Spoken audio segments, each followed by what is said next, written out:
How do you grieve someone you're still angry with? This question came up in today's live. My mom passed and we were never close. I didn't get the apology I needed. How do I grieve someone I'm still angry with? Here's the thing. You may never have gotten that apology that you needed, even if you had the conversation when they were alive.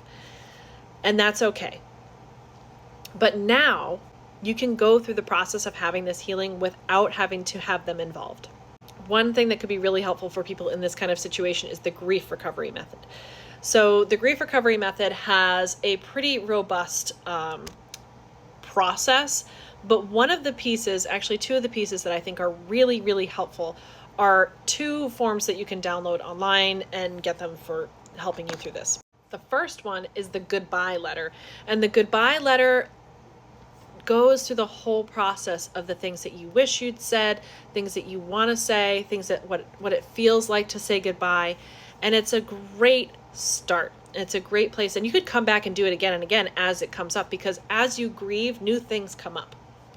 And then the next one is the grief completion or sentence completion. So that's another one that I absolutely love.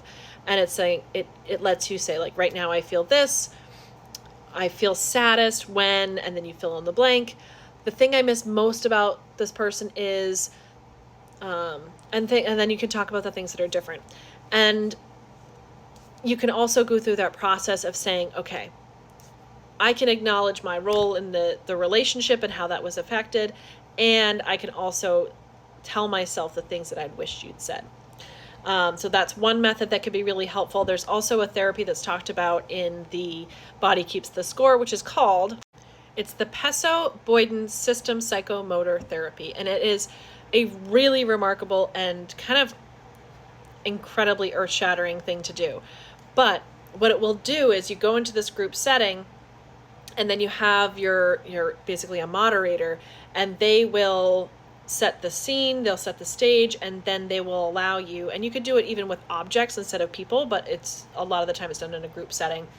And you identify your ideal parent, someone to play that person, to pretend to be them. They say the things that you wish that they had said. You get to say the things that you wish you'd said.